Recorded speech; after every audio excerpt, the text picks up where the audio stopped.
A stunning supermoon lit up skies around the world last night, as our lunar satellite appeared 30% bigger and brighter. The spectacular event could be seen rising over famous landmarks, including the skyline of New York, Milan's Peace Arch and Glastonbury Tor in Somerset. A supermoon occurs when the full moon nearly coincides with perigee, the point in the orbit of the Moon at which it is nearest to the Earth. Its proximity bolsters its brightness and size in the night sky from our planet, while on the Moon it would appear the same as normal. July's full moon is known as the buck moon in a traditional naming system developed by early Native Americans, because male deer shed and regrow their antlers around this time of year. The last supermoon was on June 14 and was called the strawberry moon, because it's the full moon at strawberry harvest time.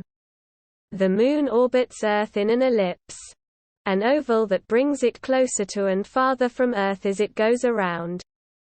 The farthest point in this ellipse is called the apogee and is about 253,000 miles, 405,500 kilometers, from Earth on average. Its closest point is the perigee, which is an average distance of about 226,000 miles, 363,300 kilometers, from Earth. When a full moon appears at perigee, it is slightly brighter and larger than a regular full moon, and that's where we get a supermoon.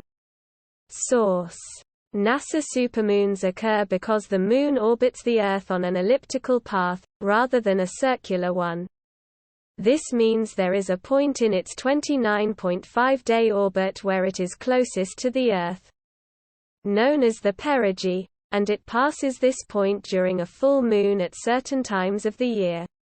A full moon at perigee appears 14% larger due to being closer to us, and only 30% brighter than an apogee full moon, the point when it is furthest away. A supermoon is also only about 7% larger and 15% brighter than an average full moon. Some parts of the scientific community, including NASA, use the supermoon definition set by astrologer Richard Nolly in 1979.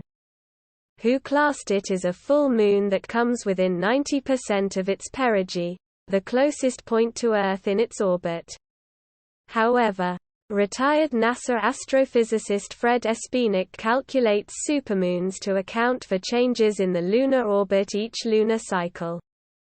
The average distance of the Moon from the Earth is 238,855 miles, 384,400 kilometers, but in its perigee it is only 222,089 miles, 357,264 kilometers, away.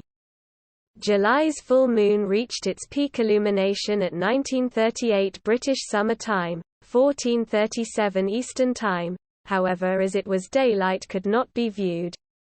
Skywatchers told to look in a easterly direction after sunset to see it creep up over the horizon from 21:48 British Summer Time in London, Edinburgh at 22:35 British Summer Time and Plymouth at 21:24 British Summer Time.